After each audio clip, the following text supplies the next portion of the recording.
Hello to all, myself Neha, and today we are going to discuss the exercise of chapter number 1 for class 4th. So, chapter का नाम है हमारा learning to share. We have already learned about the story of that chapter. We have already learned about what is the kind of values are explained in that chapter. So, we are going to discuss the question answers of this chapter. Fine. So, आपकी exercise का नाम है Get Going. So we are discussing Get Going and part 1. Let's find the answer from this story. On the basis of your understanding of this story, एक बार story को recall कर जाइए अपने minds में. This was the story of 3 sisters. This was the story of their mother. This was also the story of a poor family, or of the poor family which need the help of these 4 sisters. और ऐसी poor family जिनको इन 4 sister की help की जरूरत थी, और finally they decided to help them, और finally उन चारों sister ने with their mother they decided to help them. So सारी story हम एक बार recall करने, और उसके बाद we try to find out the given questions answer. Okay. Why do the girls think that mama should have a new pair of shoes? लड़कियां ऐसा क्यों सोचती हैं? Why वो ऐसा क्यों सोचती हैं कि उनकी मदर को a new pair of shoes? Why their mother need a new pair of shoes? क्यों उनकी मदर को shoes की जरूरत थी? Because her shoes was very worn out. जो उनके shoes थे वो काफी Her shoes get very old. उनके shoes जो थे वो बहुत old हो गए थे, and they were very worn out. Worn जो wear की second form है, तो they worn का मतलब है उनके shoes काफी पहनकर घिस चुके थे. So her shoes were very worn out. That is why these four girls decided to give a new pair of shoes to their mother. तो इसीलिए उन्होंने अपनी mother को a new pair of shoes जो है वो एज अ क्रिसमस प्रेजेंट देने के लिए डिसाइड किया. तो this is the first question, how you sort it out. And the second question is what do the girls decided to get for their mama. What do the girls decided to get for their mamas. यानी कि इन चारों लड़कियों ने क्या decide किया अपनी mother को as a Christmas present देने के लिए. So they are the 4 sisters, so they decided to give 4 items or 4 things to their mother. तो वो ऐसी कौन सी 4 चीजें थी जो उन्होंने देना डिसाइड किया? सबसे पहले तो था pair of shoes. तो उन्होंने अब pair of shoes देना डिसाइड किया अपनी मदर को. सेकेंडली उन्होंने डिसाइड किया a pair of shoes के बाद उन्होंने डिसाइड किया था a bottle of collagen, और उसके बाद उन्होंने एक कोलाजन की बॉटल देना डिसाइड किया था.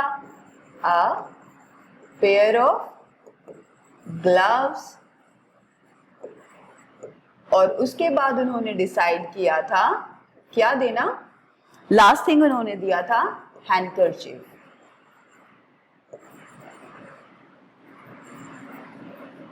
So they decided to give their mother handkerchief.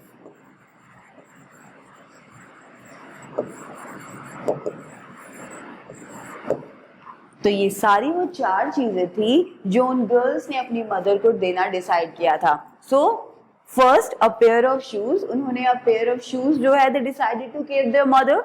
Secondly they decided to give her mother a bottle of collagen. उसके बाद उन्होंने a bottle of collagen. So what is collagen? Collagen perfume. So synonyms है perfume का collagen. A bottle of scent they wanted to give her mother, and secondly they wanted to give a pair of beautiful gloves.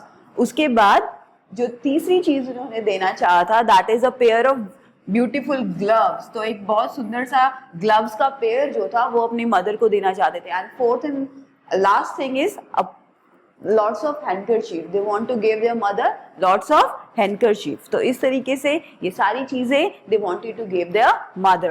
Third question is what gifts the girl receive. Receive का मतलब क्या होता है? Receive का मतलब होता है प्राप्त करना. Get. Receive mean to get something. जब हमें कुछ मिलता है तो हम उसे कहते हैं रिसीव करना. Receive mean to get something. तो यहाँ पर क्या है, What did the girls receive? तो गर्ल्स ने क्या रिसीव किया था? What did their mother give to them? So their mother gave to them beautiful books with beautiful and colorful covers. तो उसकी उनकी मदर ने क्या दिया था? 4 beautiful book to each of the girl with the beautiful and colorful cover. तो 4 किताबें थी, सबके लिए अलग अलग बुक्स थी and they are covered with beautiful and colourful papers. और वो सारी बुक्स जो थी वो ब्यूटीफुल और कलरफुल पेपर से कवर्ड की गई थी. Next question is, what did the mama want the family to do with their Christmas breakfast? Question को ध्यान से समझेंगे. What did the mama want the family to do? अब फैमिली में कौन कौन है? ममा है and these 4 sisters. तो family is consist of mama and their 4 daughters. तो ममा के अलावा 4 daughters हैं और जो उनकी ममा है वो कुछ स्पेशल चाहती थी कि वो क्रिसमस पर कुछ ऐसा करें कि वो डिफरेंट हो कुछ. तो what did she want? She want them to help a poor and needy family. She want them to give their breakfast to the poor and needy family. वो ये चाहती थी कि वो और उनकी चारों बेटियां मिलकर उस पुअर और नीडी फैमिली को जो है अपना ब्रेकफास्ट दे, जिस तरह से उनकी वो जो प्रॉब्लम थी वो सॉर्ट आउट हो सके. Because they were die of hunger. Because वो जो फैमिली थी वो भूख से बिल्कुल परेशान थी. They were almost die of hunger. वो भूख से बिल्कुल मरने के कगार पर थे and they really need a help. They really need somebody's help. तो उस वक्त पर उन्हें किसी की हेल्प की जरूरत थी and that is why their mother wanted them to give their breakfast to the needy family. इसीलिए इन बच्चियों की मदर ये चाहती थी कि ये सारी फैमिली मिलकर उस नीडी फैमिली को अपना ब्रेकफास्ट दे सके ताकि वो उस ठंड में और विदाउट फूड जो है उस एटमॉस्फेयर में अपने आप को सरवाइव कर सके. So this is the answer of question number 4. Now proceed to the question number 5. What is it? What did they do for the poor family? Again वही क्वेश्चन है. अगेन बस उसी क्वेश्चन को अगर आप किसी एक्सरसाइज को या लेसन को अच्छे से ध्यान से ऑब्जर्व करोगे तो बार बार सिर्फ वही क्वेश्चन 2 या 3 चीजें होती हैं इंपॉर्टेंट एक लेसन में, जिन्हें हम घुमा फिरा कर अगेन एंड अगेन वही क्वेश्चन के रूप में आपके पास आते हैं. तो once you get the idea of the lesson clear you can easily learn और राइट द आंसर. तो अगर आप 5th क्वेश्चन को देखोगे, what did they do for the poor family, यानी कि दे किसके लिए यूज हुआ है? They is use for the 4 girls and their mother. They जो है वो यूज हुआ है उन चारों लड़कियों और उनकी मदर की फैमिली के लिए. और पुअर फैमिली तो आपको पता ही है, जो नीडी फैमिली थी उसके लिए यूज हुआ है. So what did they do for the poor family? तो इस फैमिली ने उस पुअर फैमिली के लिए क्या किया था? They decided. पहला सेंटेंस आप लिखोगे, they decided to help the poor family. उन्होंने ये डिसाइड किया कि वो उस पुअर फैमिली को हेल्प करेंगे. पहले तो उन्होंने ये डिसाइड किया, point number 1. Secondly they decided to give breakfast to the poor family. उसके बाद उन्होंने डिसाइड किया that they will give their breakfast to the poor family, कि वो अपना ब्रेकफास्ट जो है वो उस पुअर फैमिली को as a Christmas present gift करेंगे. और साथ ही में उन्होंने उनको ब्लैंकेट्स दिए, साथ ही में उन्होंने उनको क्विल्ट्स दी and they also give few word of love to them. और जाकर उनसे उन्होंने बहुत लवेबल बातें करी ताकि उनका पेन और सफरिंग जो है वो कम हो सके. तो ये 3 पॉइंट्स जो है वो इस क्वेश्चन के आंसर के रूप में हमने एक्सप्लेन किए. So this is the first question जिसमें which is consist of 5 part. ये पहला क्वेश्चन है जिसके अंदर 5 पार्ट्स जो हैं वो हमने देखे. I explain each and every part to you. I hope you will understand this question and their explanation. So now proceed to the second one. Second one क्या है? Let us read between the lines. Let us read between the line का मतलब यह है कि इन lines के अंदर से ही आपको पहले क्वेश्चन का मीनिंग फाइंड आउट करना है and then we will find out the answer. So, write 3 adjectives to describe the girls. अब adjectives क्या होते हैं बच्चे? Adjectives का मतलब होता है qualities या adjectives विशेषण. तो यहाँ विशेषण यानी कि इन तीनों गर्ल्स की ये जो तीनों सिस्टर्स थी इनकी क्वालिटीज को हमें मेंशन करना है। इनके अंदर क्या क्या क्वालिटीज थी, we have to mention them all one by one here. Explain your choice of the adjective and side by side you explain the choice का मतलब है you have to give reason for your choice. आपको उसको explain करना है कि आपने क्यों ये क्वालिटी जो है मेंशन करी है। तो जैसे ही लेसन स्टार्ट होता है आप देखेंगे कि इन गर्ल्स के अंदर एक क्वालिटी है, they are very lovable to each other. तो वो बहुत लवेबल है, they are very lovable to each other, पहली क्वालिटी हो गई। They are very caring, they care for each other, अपने आप से प्यार करती हैं पूरी फैमिली में। दूसरा, they care for each other. दूसरी इंपॉर्टेंट क्वालिटी क्या है कि उनको एक दूसरे की केयर है। That is why they want to bring some gifts for their mother, कि वो उन्होंने ये डिसाइड किया था, अगर हमने लेसन को अच्छे से पढ़ा है तो we come to know that they decided not to bring gifts for their own self. उन्होंने ये डिसाइड किया था कि वो अपने लिए कुछ नहीं खरीदेंगी, they decided to bring gifts for their mother, क्योंकि वो अपनी मदर के लिए गिफ्ट खेल लेना चाहती थी। तो दिस इज द फैक्ट कि वो बहुत केयरिंग थी। ये शो करता है, this shows us that they are very caring, they are very lovable, they have feeling of affection and love for each other. तो ये दो क्वालिटीज हो गए। एंड थर्ड पॉइंट क्या आएगा, they know the value of sharing. At last they come to know the value of sharing. और at last हम ये देखते हैं कि उन्होंने एक इम्पॉर्टेंट चीज जो थी, जो शायद तब नहीं थी उनके पास at the initial stage of lesson, but at the last of the lesson we find out that they learn the value of sharing. उन्होंने चीजों को बांटकर जो सुकून मिलता है उस फीलिंग को भी सीख लिया था। तो ये सारी क्वालिटीज हैं जो उन लड़कियों के अंदर या उन गर्ल्स के अंदर थी, and we appreciate them for having these beautiful human qualities in their character. So fine, so हमने इस तरीके से इस क्वेश्चन को भी डिस्कस करा। Now come to the question number 2। She smiled with her eyes full. She smiled with her eyes full. What does these lines means? अब यहाँ पर फर्स्ट ऑफ ऑल आपको ये समझना है कि she किसके लिए स्टैंड करता है। For what? She stand. She stand for their mother. तो she जो है वो यूज किसके लिए हुआ है, उनकी मदर के लिए। और क्वेश्चन का मतलब क्या है, she smiled. Smile का मतलब खुश होना, मुस्कुराना। With her eyes, क्या हम अपनी आंखों से हंस सकते हैं? Yes, we can smile with our eyes.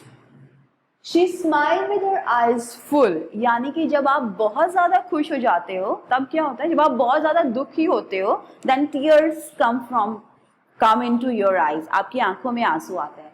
But at the same time when you become so happy then also tears come into your eyes. तब भी आपकी आंखों में आंसू आते हैं, जिसको हम खुशी के आंसू बोलते हैं। So happiness, you can see happiness in one's eyes.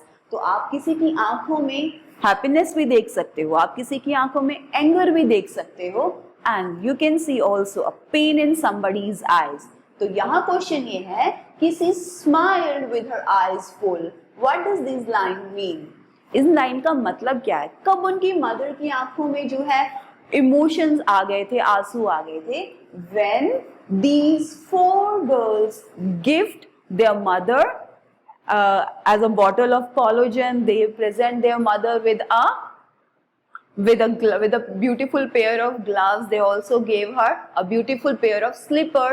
So when she received lots of gifts and affection from her daughter, she became very emotional and her eyes fill with emotions. So आप ये देखेंगे कि जब mother ने बहुत सारे gift receive किए, when she received lots of gift and affection का मतलब क्या होता है? प्यार। when she received lots of gift and affection from her children, from her daughters, she became very emotional and her eyes filled with tears. So that is why ये quotation लिखी गई है, she smile with her eyes full, और फिर उसके बाद उनकी आंखों में जो है आंसू आ गए, टीयर्स आ गए, the tears of happiness. Fine. Now come to the question number 3. Why were the girls quiet for a minute when Mama asked them to give away their breakfast? Why were the girls quiet? Quiet का मतलब क्या होना होता है? बिल्कुल चुप होना, थोड़ी देर के लिए. Why were the girls quiet for a minute?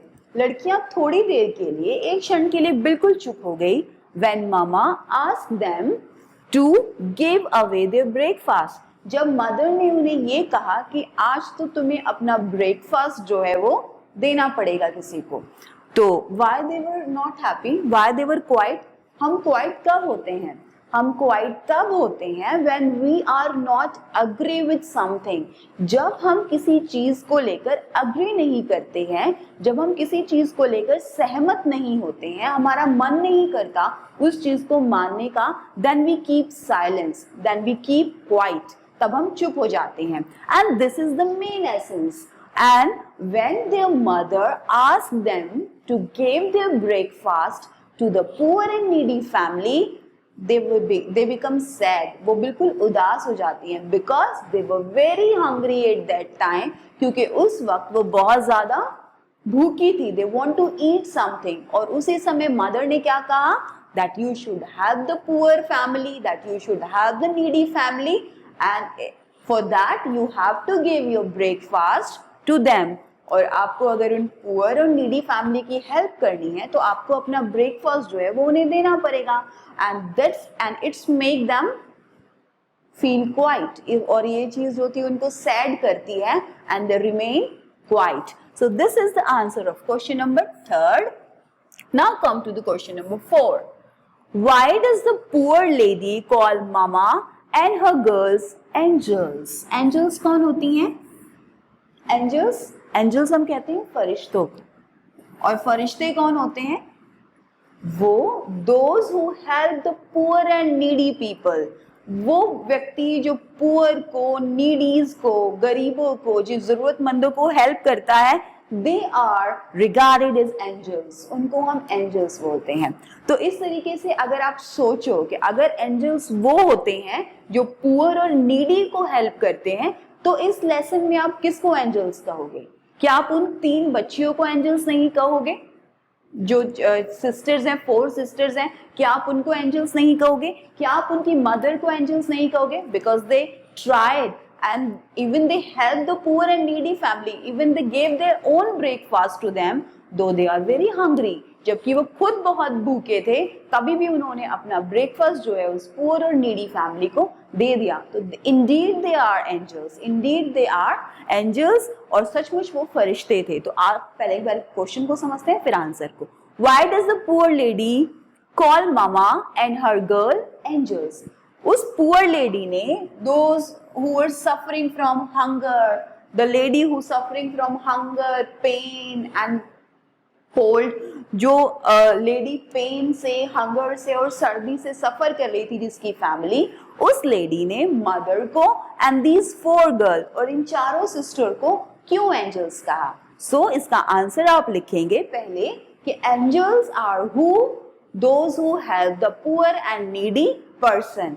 And these 4 girls and their mama also help the poor lady with their breakfast, with the blankets and lots of emotional talk. So that is why the poor lady called them angels. So इसीलिए poor lady ने उनको as a angels जो है वो regard किया, वो उनको बोला.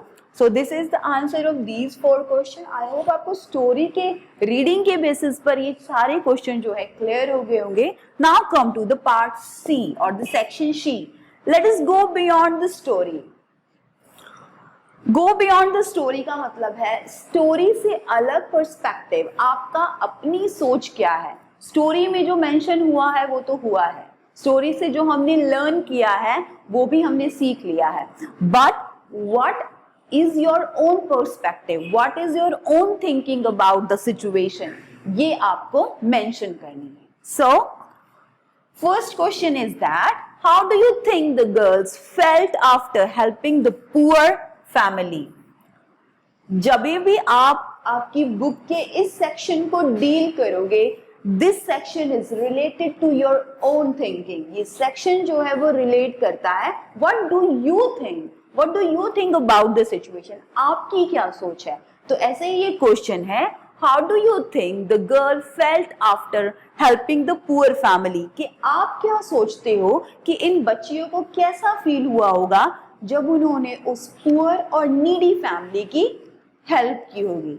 तो obviously they feel happy, they feel satisfied after helping the poor and needy family, because when we help somebody who is really in need, जो सचमुच जिसको हेल्प की जरूरत होती है, जब हम ऐसे इंसान की हेल्प करते हैं तो we become extremely happy. When we able to see the smile, when we bring a smile on somebody's face, it will give us a lots of satisfaction.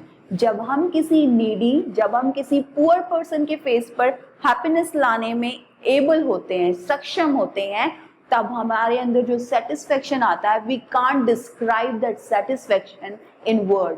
हम उस सेटिस्फेक्शन की फीलिंग को वर्ड में describe नहीं कर सकते, शब्दों में डिस्क्राइब नहीं कर सकते. सो ऑब्वियसली वी फेल्ट, आप इसका आंसर लिखोगे, obviously we felt happy, we felt satisfied when we help a poor or a needy person, because to help a poor and needy person gave us lot of satisfaction. तो क्योंकि अगर आप किसी poor और needy को help करते हो तो ये चीज आपको लॉट्स ऑफ सेटिस्फेक्शन जो है वो देती है. So that is why we become happy. Last question for this section, how would you feel if you had to give your breakfast to children who were hungry. फिर से आपको अपना perspective देना है. हाउ वुड यू फील, आप कैसा feel करोगे if you had to give your breakfast. अगर आपको, अब हैड टू का मतलब क्या होता है, हैड टू हम वहां यूज करते हैं जब कंपल्सन की सिचुएशन आती है, जहां कोई काम हमें करना पड़ता है. You had to go school, आपको स्कूल जाना पड़ता. तो यहाँ पर हैड टू का है जब the feeling of compulsion is described somewhere, then we use had to या have to या has to. So how would you feel if you had to give your breakfast? आप कैसा फील करोगे अगर आपको अपना ब्रेकफास्ट किसी को देना पड़े. You don't want to give it but you just have to give it. आपको देना पड़े और वो कैसा बंदा हो, वो children who were hungry, और वो ऐसा पर्सन हो जो बहुत हंग्री हो, जो बहुत भूखा हो. तो what you feel. So it's starting point, it initial stage, I would not, कोई भी अपना खाना, अपना फेवरेट फूड जो है किसी को देना पसंद नहीं करेगा. तो आप शुरू करेंगे आंसर, इट स्टार्टिंग और it initially I would not like to give my food to anybody, but if I come to know that that person is quite hungry. But अगर आपको ऐसा पता चले कि this person, this fellow is quite hungry and he is just dying without having food, और वो बिल्कुल खाना खाए हुए जो है मरने के कगार पर है, then I will be happy. Personally, I will be happy to give my food or my breakfast to anybody who is really in need. जो अगर ऐसा person कोई सचमुच अगर need में है तो I would be happy, I would be satisfied to give my share of food to that person. तो इस तरीके से actually these two questions are related to your own perspective, and this will help you to increase your vocabulary. This will help you to create your own sentences and try to sort them out by your own by creating single and simple sentences. So this is all we have for our today's video lecture. We have discussed 4-5 questions, these, 4 these and 2 these. So we have complete our question answer sequence, and I think you will properly understand this question answer. Thank you for being with us. Keep smiling and stay blessed.